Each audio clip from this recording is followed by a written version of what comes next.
안녕하세요. 경기도에서 살고 있는 60세 여성입니다. 하나 있는 아들이 결혼을 해서 가정을 이뤘고 남편을 먼저 보내고 혼자 여생을 보내고 있습니다. 이제부터 제 2의 인생이 시작된 거죠. 제 친구들은 자식들이 가정을 꾸리면 자유의 몸이 된 것이나 다름없으니 앞으로 뭘 할지 생각해 놓으라고 했습니다. 아들을 키우면서 아둥바둥 살다가 혼자가 되니 마음이 허전해지기도 하네요. 친구들 말대로 뭘 해야 할까 고민하던 와중이었습니다.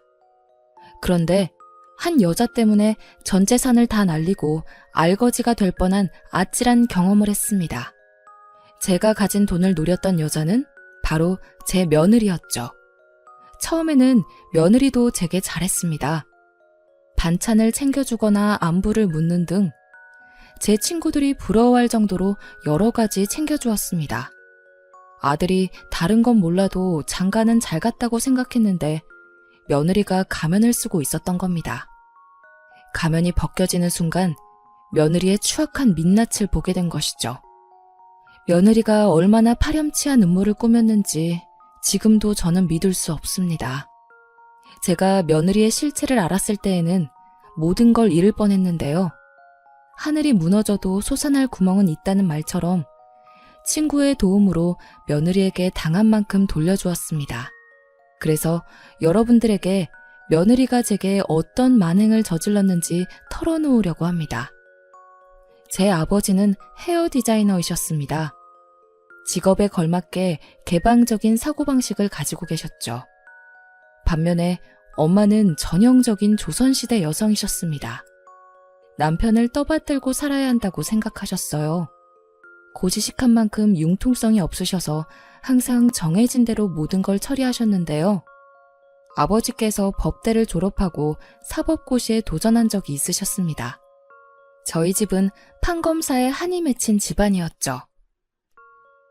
증조 할아버지 때부터 아들들이 판검사에 도전하셨지만 집안에서 법복을 입게 되신 분은 한 명도 없었습니다. 할아버지도 판검사 도전에 실패하셨죠. 그래서인지 할아버지께서 아버지에게 판검사가 되라고 강요하셨어요. 종민아, 너는 꼭 법대에 가서 판검사가 돼야 한다. 아버지, 저는 따로 정해놓은 목표가 있어요.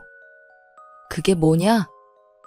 정말 보수적인 집안이었는데 아버지의 입에서 정말 뜻밖의 말이 나왔다고 합니다. 전 미용사가 되고 싶어요.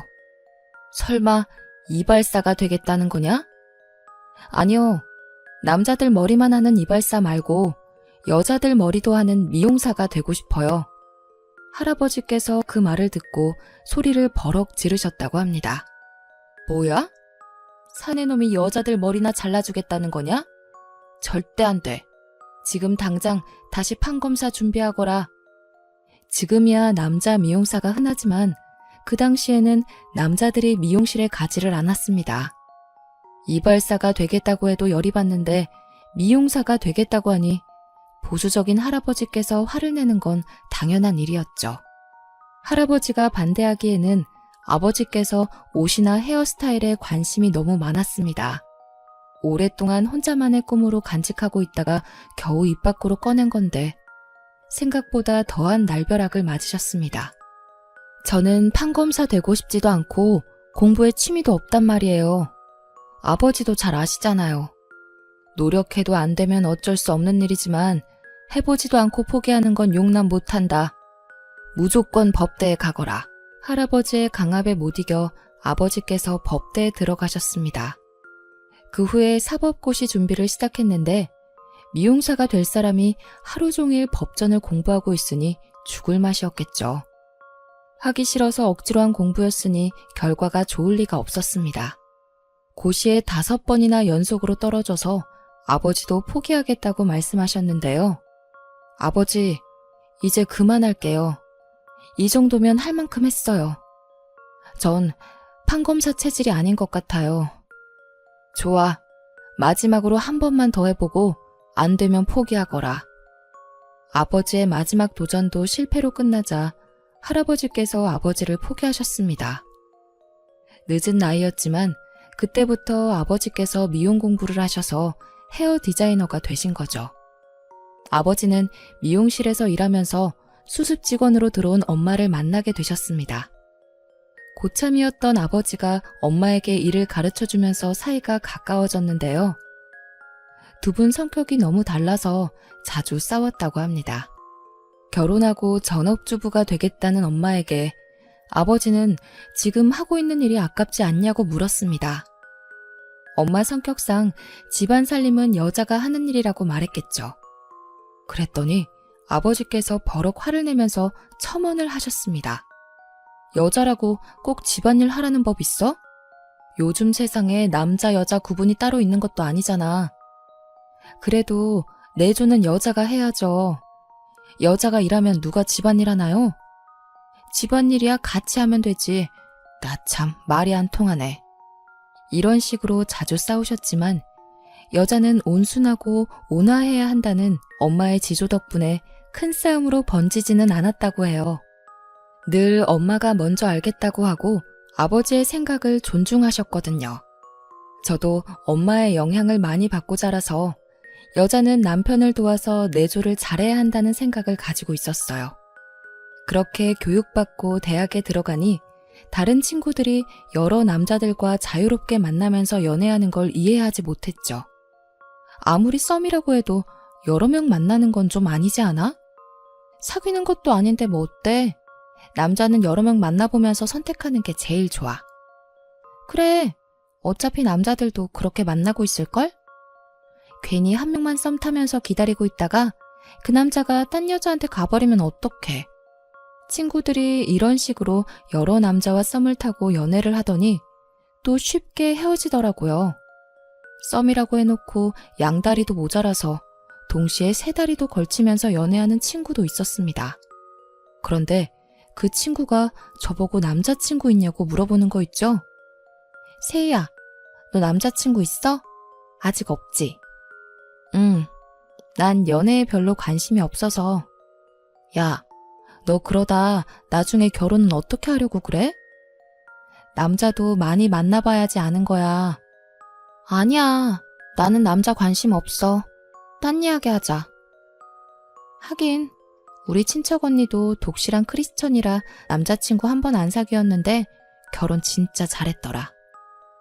의사랑 결혼해서 잘 먹고 잘 살고 있잖아. 헐, 진짜? 친척 언니가 진짜 예쁜가 보다. 엄청 예쁘지. 언니 집에 놀러 갔는데 너무 부럽더라. 역시 결혼은 능력 있는 남자랑 해야 하나 봐. 맞아. 잘생긴 놈이랑 결혼해봤자 하나도 소용없대. 역시 돈이 최고인가 봐. 그래서 나는 돈 많은 놈이랑 결혼하려고. 엄청 못생겼어도? 당연하지. 남자는 돈 아니야? 친구들이 이런 식으로 낄낄거리면서 웃고 떠들길래 제가 정색을 하면서 말하였죠. 좋아하지도 않는데 돈 많은 남자랑 결혼하려고? 그럼 당연하지. 좋아하는 것도 잠시야. 어차피 결혼 1년차 넘어가면 콩깍지 다 벗겨진대. 아무리 그래도 사랑하지도 않는 사람하고 어떻게 평생을 같이 살아. 아, 그러니까 네가 연애를 못하는 거야. 남편이 아니라 돈을 사랑하면 평생 살 수 있어. 어우, 야, 그거 명언하다 얘. 친구들이 어이없는 말을 주고받으면서 웃길래 그냥 입을 다물어 버렸습니다. 말로만 그러는 줄 알았는데 실제로 친구들이 잘생긴 남자들과 연애하더니 결혼은 조건 좋은 남자들이랑 했습니다. 제 생각이랑 너무 달라서 이 친구들하고 오래가지 못했죠.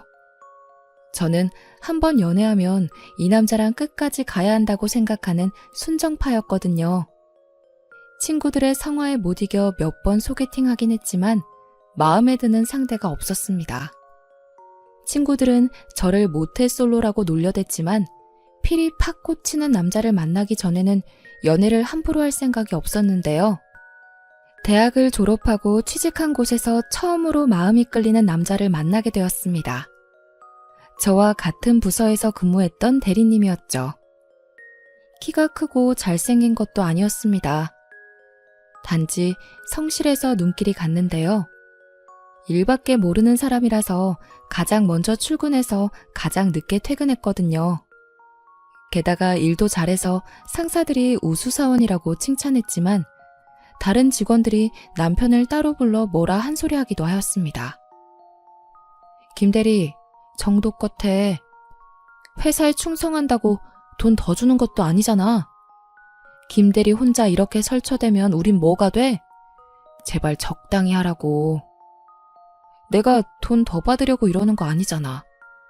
이번 프로젝트 어떻게든 잘해보려고 이러는 거야. 다른 직원들 눈치 보는 거 안 보여? 그래, 너 잘났다.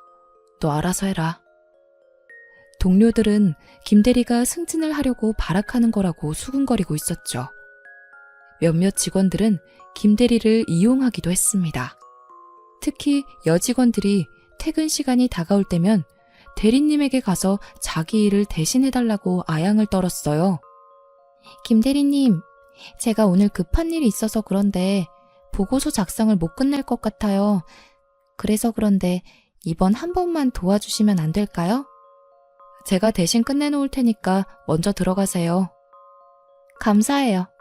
제가 다음에 한턱 쏠게요. 단칼에 거절했으면 좋겠는데 대리님 성격이 온순하셔서 부탁을 거절하는 법이 없었어요. 이제는 상사들도 대리님의 착한 성격을 이용해 먹으려는 것 같았습니다. 이상하게 매번 승진 대상에서 제외됐거든요. 인사과장과 저희 부서 팀장이 휴게실에서 하는 대화를 우연히 듣게 됐는데 그 대화를 들어보니 대리님께서 왜 매번 승진에 실패하는지 알 것 같더군요. 정 부장, 이번에 과장 진급 대상 나왔어? 아마 내일쯤 나올 거야. 그런데 확실한 건 김대리는 아니야. 김대리 찍힌 것 같더라. 일 대충대충 하고 넘기자고 했는데 어떻게 그렇게 하냐고 따졌다며? 무조건 열심히 한다고 되는 게 아닌데 융통성이 없어서 별로 도움이 안 되는 것 같아. 김대리는 딱 지금 자리가 어울리지. 하는 짓 보면 과장이나 부장으로 올라갈 급이 아니야. 술자리도 좀 좋아하고 사바사바도 할 줄 알아야 하는데 그저 죽어라 일만 하면 승진될 거라고 생각하니까 그렇지. 김대리랑 일하는 애들도 힘들어 하더라고. 그런 애들은 평생 대리만 달다가 나가야지. 상사들은 회사의 감시를 피해서 이익을 챙기고 싶어 했거든요. 눈치 빠르고 융통성 있는 직원을 곁에 두고 싶어 했는데 김대리는 전혀 그런 스타일이 아니었던 거죠. 그런 사실을 알게 된 저는 김대리가 안타까워했습니다. 그래서 김대리에게 충고를 해주었죠. 대리님, 요즘 소문이 너무 안 좋더라고요. 일 잘하시는 거 알고 있는데 너무 빡세게 일하셔서 같이 일하는 분들이 힘들어하는 것 같아요. 이번에 맡은 프로젝트가 장기 프로젝트인데 정말 잘하고 싶어서 그래요. 이것만 마치고 페이스 조절하겠습니다. 사실 대리님, 부장님이랑 과장님이 하시는 말씀 들었는데 대리님 이야기를 하시더라고요. 일만 너무 많이 하고 아부를 안 떨어서 마음에 안 들어 하시는 것 같아요. 알고 있었어요. 그런데 제가 비위 맞춰드린다고 좋아하실까요? 어차피 그러려고 노력해봤자 잘 안 될 거예요. 저는 일 열심히 하는 편이 편합니다. 저는 대리님의 답변을 듣고 다시 한번 반하게 되었죠. 게다가 몇 달 뒤에 제가 김대리의 도움을 받는 일이 생겼습니다. 팀장님이 갑자기 저를 부르더니 신규 사업을 추진해보라고 하셨습니다. 내가 정세희 씨를 특별히 좋게 생각해서 추천해봤어. 제대로 된 성과 나오면 인사고과에 반영시켜서 대리로 진급시켜줄게. 팀장님께서 기획안을 써오라고 한 날부터 야근하면서 문서 작성에 매달렸습니다. 보름이 넘도록 현장에 나가서 자료를 모으고 분석했는데요. 이제 임원들 앞에서 기획서를 발표해야 하는데 기획서를 완성시키지 못한 거예요. 아직 경험이 부족한 제게는 어려운 일이었습니다. 그때 대리님이 구세주처럼 등장한 것이죠. 세희 씨, 뭐 때문에 이렇게 힘들어하세요? 제가 좀 도와드릴까요? 아, 네. 데이터는 다 모았는데 사업 전망에 대해 어떻게 잡아야 할지 막막하네요. 어디 한번 봐요. 대리님이 제가 만들어 놓은 문서를 꼼꼼하게 확인하더니 문제점을 찾아내서 수정하는 작업을 도와주셨습니다. 자기 업무까지 제쳐두고 일주일 동안 제 일에 매달리셨죠. 덕분에 제가 봐도 완벽한 기획서가 완성되었습니다. 예상했던 대로 기획안 발표도 대성공이었는데요. 팀장님께서 약속한 대로 인사국과에 반영해 주신다고 하더라고요. 그래서 제가 대리님 이야기를 꺼냈습니다. 팀장님, 사실 이번 기획서는 김 대리님 도움을 많이 받았습니다.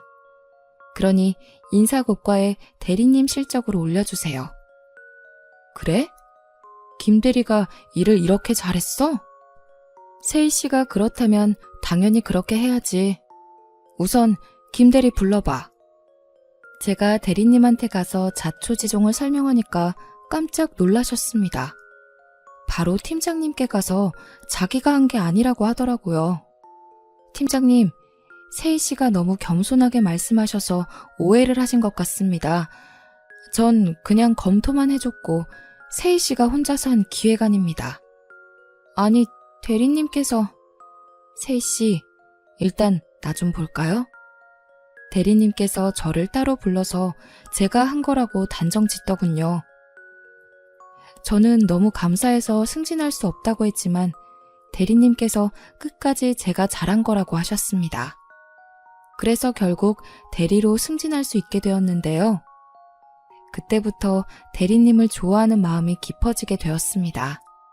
혼자서 짝사랑하다가 음료수와 함께 식사 대접을 하고 싶다는 쪽지로 고백하였죠. 저는 승진할 수 있게 도와주신 일이 아직도 생각난다는 핑계로 대리님과 개인적으로 식사를 하고 연락을 했습니다. 그날을 계기로 몇 번의 데이트를 반복하다가 1년의 교제 끝에 결혼을 하게 되었습니다. 결혼 후 맞벌이를 하면서 20년 만에 내 집 마련의 꿈을 이루기도 했는데요. 하지만 남편은 우리 부부가 마련한 집에서 세상을 뜨고 말았습니다. 간암으로 허망하게 세상을 뜨고 말아서 몇 년을 슬퍼했죠. 평생 일만 하다가 몸이 고장난 것도 모르고 간암에 걸린 것이었습니다. 손 쓸 수 없이 커진 통증 때문에 병원에 갔는데 이미 치료 시기를 한참 놓친 뒤였습니다.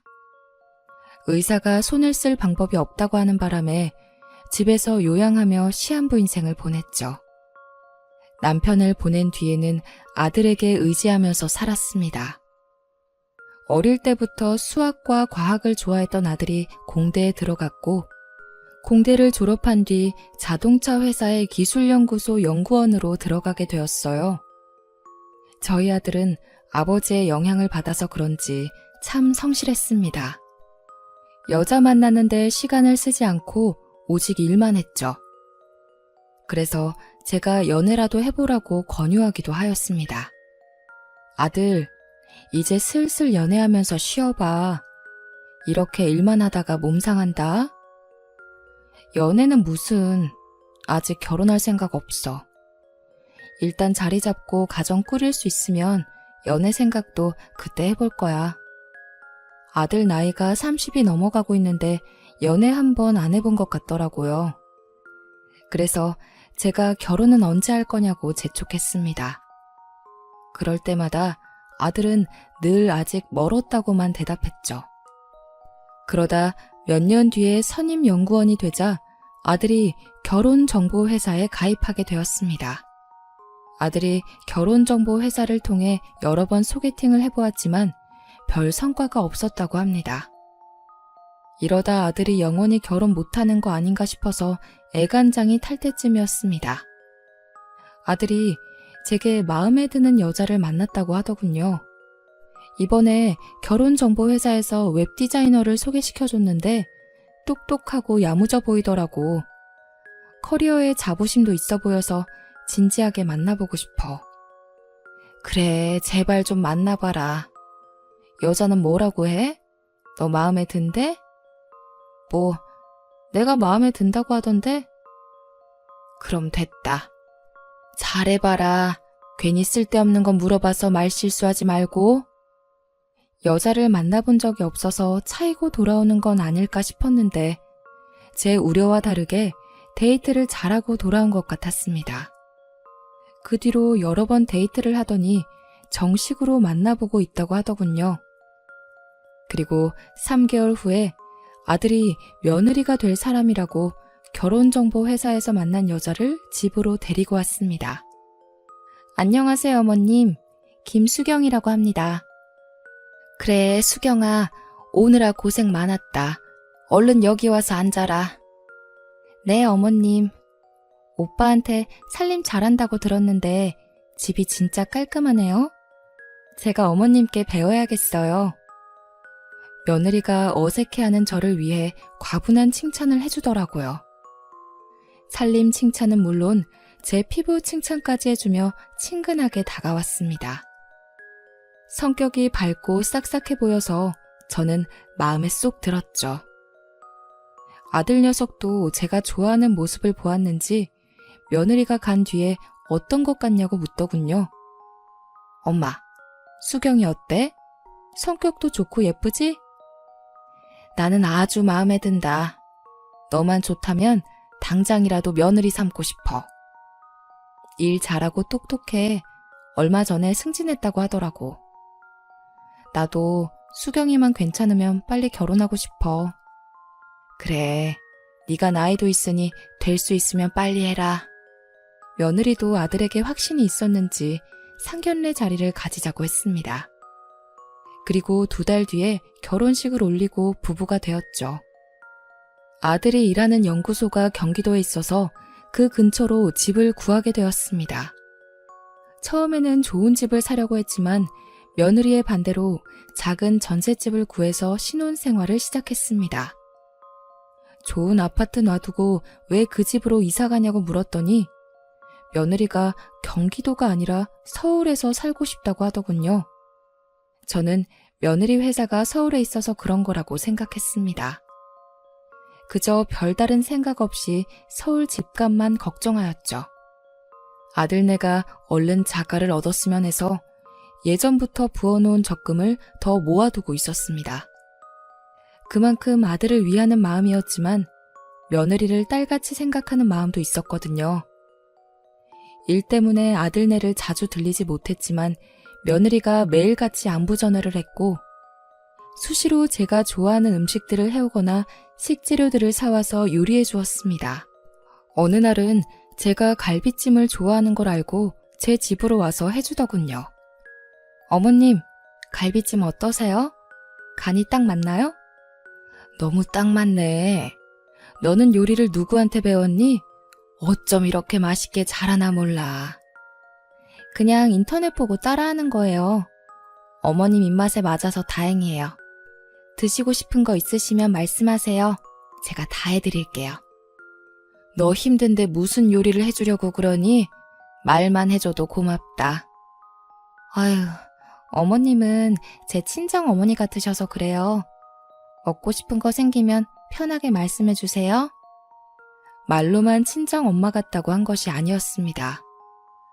정말 친딸 이상으로 저를 위해 주어서 의지가 많이 됐었는데요. 집에서 혼자 지낸다고 찾아와서 말동무도 해주고 산책하러 가자며 근처 공원을 돌아다니기도 하였습니다. 그렇게 눈에 넣어도 아프지 않을 것 같던 며느리가 1년쯤 지나니까 점점 변하기 시작하더라고요. 어머님, 이 원목 탁자 이 집에는 안 어울리는 것 같아요. 혼자 사시는데 크기가 너무 크지 않나요? 좀 크긴 한데 이게 있으니까 예뻐 보이더라고.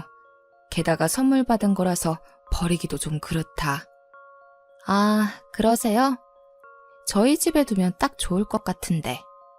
딱 봐도 자기 달라는 눈치였죠. 며느리가 탐내는 원목 탁자는 선물 받은 게 아니었습니다. 수입한 고급 가구라서 상당히 비싼 것이었거든요. 제가 아끼는 녀석이라서 주기가 좀 그랬습니다. 그런데 며느리는 집에 올 때마다 탁자 이야기를 하며 눈을 떼지 못하더군요. 결국 제가 두 손 두 발 다 들고 말았습니다. 그렇게 마음에 들면 가져가거라. 네 말대로 탁자가 너무 큰 것 같더라. 어머, 정말이세요? 고맙습니다, 어머님. 제가 작은 걸로 사드릴게요. 며느리가 아이처럼 좋아하더니 기다렸다는 듯이 트럭을 불러냈습니다. 원목 탁자를 가지고 가더니 정말 저렴하고 볼품없는 탁자를 사주었죠. 제 물건을 탐내는 건 원목 탁자뿐만이 아니었습니다. 얼마 뒤에 장식장 같은 가구들도 탐내며 이런저런 핑계를 대면서 가지고 가려고 하더라고요.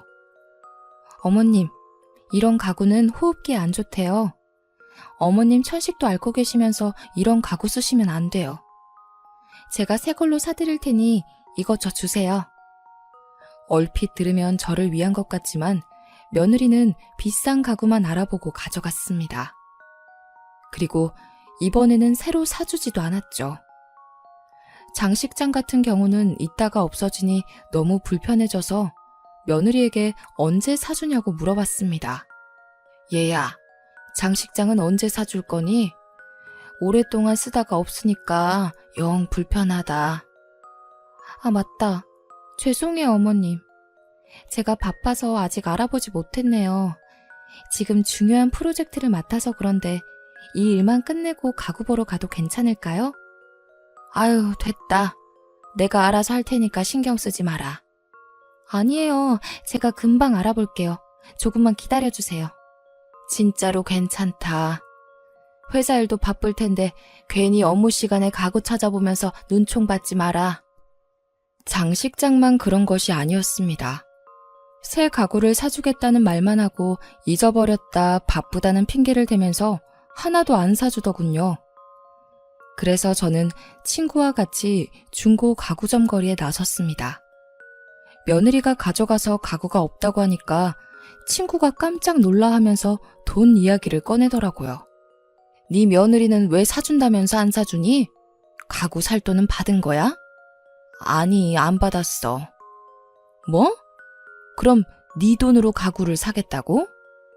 친구는 가구를 가지고 갔으면 새로 사주든지 돈을 주든지 둘 중 하나는 해줘야 하는 거 아니냐고 따졌죠. 친구 말이 맞았지만 저는 구차하게 굴고 싶지 않아서 제 돈으로 가구를 사고 말았습니다. 친구는 이런 제가 답답하다며 가구를 둘러보는 내내 며느리 험담을 하더라고요. 생각할수록 어이가 없네. 당연히 자기가 먼저 돈 주겠다고 해야지. 안 받겠다고 해도 억지로 보내야 하는 거 아니야? 정말 얌체 같네. 그러다 가구점에서 눈에 익은 물건을 발견했죠. 제가 아끼던 원목 탁자가 있어서 얼른 가까이 다가가 봤습니다. 애지중지 잘 쓰다가 다리 부분에 흠집 하나를 낸 적 있었는데 딱 그 자리에 긁힌 자국이 있더라고요. 제 집에서 원목 탁자를 여러 번 본 적 있는 친구도 제 거 같다고 하였습니다. 세희야, 이거 너희 집에 있던 원목 탁자 아니야? 네가 실수로 여기 부딪혔다고 했잖아. 친구와 저는 원목 탁자에 난 흠집을 유심하게 쳐다보면서 제 거가 맞다는 결론을 낼 수밖에 없었습니다. 친구가 제게 사진까지 찍게 만들더니 직원을 불러 누가 판 거냐고 물어보자 했지만 금방이라도 싸울 것 같은 친구 녀석을 잘 달래서 데려왔죠. 집으로 가는 길에도 화가 가라앉지 않는지 친구 녀석이 끝까지 며느리 욕을 하였습니다. 아니, 세상에 지 용돈 필요하다고 시어머니 가구까지 팔아먹는 며느리가 어딨어? 사정이 있는 거겠지. 며느리에게 물어보고 연락해줄게. 우리 수경이가 그럴 애가 아니야. 저는 끝까지 며느리를 감싸며 오해하지 않으려고 노력했습니다. 며칠 뒤에 며느리가 집에 올 때까지 기다렸죠. 드디어 며느리가 오자 가구점에서 찍어온 사진을 보여주었습니다. 내가 얼마 전에 중고 가구점에 다녀왔는데 너 이 탁자는 왜 판 거니? 중고 가구점 다녀오셨어요? 사실은 저희 집에 가지고 왔는데 사이즈가 안 맞더라고요. 제가 눈대중을 잘못했나 봐요. 어머님 탁자도 새로 사서 보내드렸는데 다시 돌려보내기도 그랬어요. 그렇구나. 그럼 탁자 판돈은 줘야 하지 않을까? 아, 맞다. 뭔가 허전하다 했는데 돈을 안 드렸네요. 죄송해요. 제가 이따가 붙일게요. 며느리가 말은 이렇게 했지만 며칠이 지나도 돈을 주지 않았어요.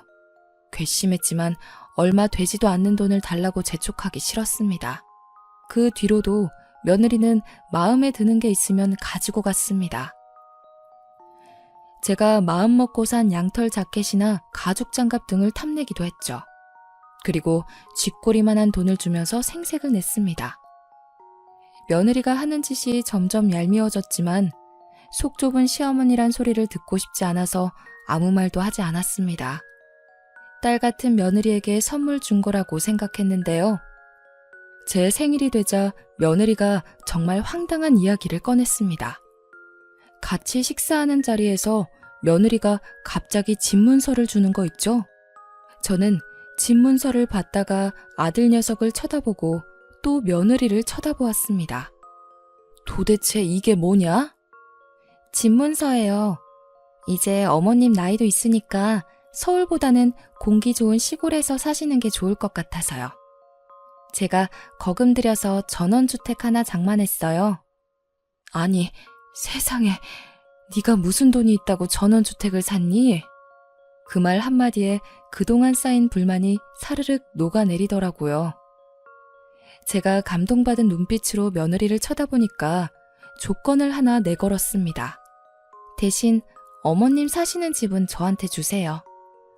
전원주택으로 이사 가시면 서울 집은 필요 없잖아요? 맞아. 수경이가 그러는데 회사나 너무 멀어서 힘들대. 나도 서울로 발령 날 것 같으니까 엄마가 이사 가주라. 가서 푹 쉬면 건강도 좋아질 거 아냐. 뭐라고? 우리 아들까지 며느리 편을 들 줄 몰랐습니다. 그렇지만 며느리가 무리해서 얻은 전원주택이니까요. 아무리 서울 집값이 비싸도 전원주택이 더 비싸지 않을까 고민하다가 아들 녀석이 대답을 재촉하는 바람에 그렇게 하자고 했습니다. 지금 생각하면 정말 바보 같은 짓이었죠. 전원주택이 있다는 양평으로 가보니 욕짓거리가 절로 나왔습니다. 며느리가 사놓은 전원주택은 다 쓰러져가는 낡은 한옥이었거든요. 게다가 방치된 지 오래돼서 허물어지기 일보 직전이었습니다. 잘못 찾아온 건 아닌지 주소와 번지수를 몇 번이나 확인했지만 며느리가 사준 전원주택이 맞았습니다. 제가 그 폐가 앞을 서성이고 있으니 지나가던 동네 이장이 더 충격적인 말을 건네주었습니다. 아이고, 이 집에서 사시려고? 수리비 엄청 들 거야. 하기사 공짜로 얻은 집이니까 수리비 정도는 감당해야겠네. 네? 공짜로 얻었다고요? 모르셨구나. 집주인이 거의 거저내놨어. 여기서 사람이 죽어서 아무도 안 오려고 했거든. 이장이 하는 말을 들어보니 이 집을 산 사람이 폐가를 보자마자 마을 회관을 찾아왔다고 합니다. 이장에게 집주인을 만나게 해달라고 하더니 대뜸 소문 이야기를 꺼냈다고 하더군요. 여기서 사람이 죽지 않았냐고 거저달라고 우기길래 기억하고 있었다고 합니다. 결국 집주인도 집이 팔리지 않아 며느리에게 집을 거저주었다고 하죠. 그러면서 집주인이 마을 이장에게 이 말까지 했다고 합니다. 안 그래도 사람 죽었다는 소문이 나서 세금만 따박따박 물고 있어서 철거해버리려고 했어요. 너무 싸게 준 것 같은데 가지고 있는 것보다 낫죠 뭐. 마을 이장에게 이 말을 듣는 순간 화가 치밀어 올라서 견딜 수가 없었습니다. 이런 폐가를 거금 들여서 산 전원주택이라고 속이다뇨. 게다가 제 집까지 빼앗아서 이성을 잃고 말았습니다. 바로 서울로 올라가서 며느리에게 따지고 싶었지만 며느리가 연락을 받지 않았습니다. 아들 녀석도 마찬가지였죠. 집으로 찾아갔더니 여행을 갔는지 초인종을 눌러도 조용하더군요. 그래서 저는 어차피 팔리지도 않을 테니 폐가부터 수리하기로 했습니다. 이장의 소개로 수리업자부터 만나보았는데요. 수리업자가 집 상태를 꼼꼼하게 확인해 보더니 수리만 해도 2달은 걸릴 거라고 했습니다. 빠르면 2달인데 이 집은 수리하는 게 아니라 뼈대만 남겨놓고 새로 지어야겠네요. 2달이요? 2달 동안 지낼 곳이 없는데 어쩌죠? 마을 이장이 옆에서 제 사정을 듣고 있다가 수리하는 동안 마을 회관에서 지내라고 하였습니다. 마을 회관에 가보니까 일반 가정집처럼 부엌도 있고 따뜻하더라고요. 게다가 마을 이장님께서 제 말동무가 되어주셔서 외롭지도 않았습니다. 제가 답답한 마음에 며느리가 한 짓을 다 일러바쳤거든요. 그랬더니 마을 이장이 혀를 차며 안타까워했습니다. 어휴, 참, 며느리가 아니라 불려우네요. 어떻게 시어머니한테 이런 말도 안 되는 짓을 할 수 있지? 그러게요. 아들 때문에 참고 살고 있습니다. 괜히 저 때문에 결혼 생활이 괴롭다고 하면 안 되니까요. 이장도 며느리가 아주 이기적인 여자 같다고 혀를 찼습니다. 그런데 며느리가 한 짓은 이뿐만이 아니었습니다. 집수리가 거의 끝날 무렵에 양평으로 저를 찾아온 친구가 충격적인 사실을 알려주었거든요. 얘, 내가 뭘 본지 아니? 너희 며느리 말이야. 2집 살림을 하는 게 분명한 것 같더라. 동네에 소문이 쫙 났어. 친구가 지인이 사는 빌라에 놀러 갔다가 며느리를 보았다고 하는데요. 빌라에서 낯선 남자랑 같이 나오더니 연인처럼 품에 안겼다고 하죠. 아들 녀석만 모르고 있었지 동네에 소문이 나서 친구의 지인도 며느리를 몰랐지만 딱 봐도 불륜 커플 같았다고 하더군요. 며느리가 잠은 안 자고 가는데 동거남을 매일 보러 오고 평일에는 매일 왔지만 주말에는 오지 않았다는 증언도 들었다고 합니다. 불륜을 목격한 증인도 있겠다. 저는 며느리를 더 이상 용서할 수 없었습니다. 그때 아들 녀석이 대만에서 노느라 전화를 못 받았다고 다시 나한테 전화를 걸었더군요. 그래서 친구한테 들은 말을 다 이야기해 주었습니다. 제대로 된 증거가 없으니까 괜히 거기서 싸우지 마라. 얼른 한국으로 와서 불륜 현장을 잡아야 해. 알겠어. 되도록 빨리 갈게. 수경이 들어온다. 이따가 전화한다. 그렇게 전화가 끊기고 그날 밤 아들 녀석이 장례식장을 가야 한다는 핑계를 대고 한국으로 돌아왔습니다. 아들 녀석을 데리고 불륜 현장을 잡기 위해 친구가 말해준 빌라로 찾아갔죠. 친구의 지인이 알려준 시간대에 잠복하고 있으니 며느리가 대만에서 사온 기념품을 들고 빌라 안으로 들어가더군요. 그리고 동거남과 함께 나와서 남자 팔에 팔짱까지 끼는 모습을 목격하였습니다. 제가 아들을 데리고 불쑥 나타나니까 며느리 얼굴이 하얗게 질려버렸죠. 네가 감히 우리 아들 몰래 바람을 펴? 내 물건 탐내고 양평으로 쫓아낼 때부터 알아봤다. 너 같은 년을 믿은 게 죄지. 이리 와서 변명이라도 좀 해봐. 쳐 죽여도 시원치 않으려나. 어머님, 왜 이러세요? 오해예요. 저 바람 핀 적 없어요. 뭐 어쩌고 저째?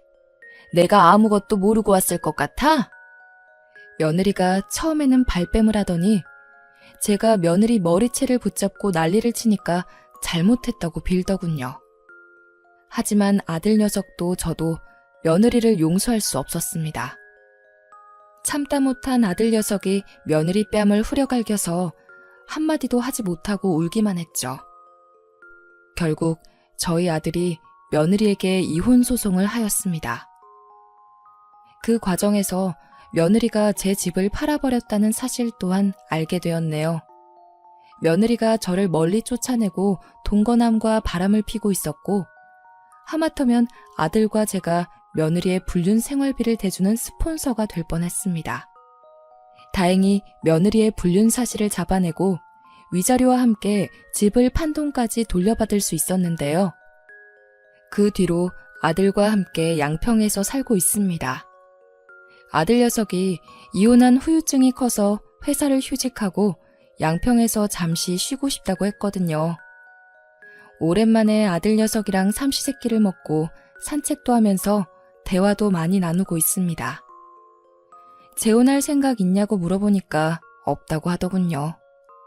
재혼은 무슨 재혼이야. 나는 연애할 생각도 없어. 여자들을 못 믿겠어.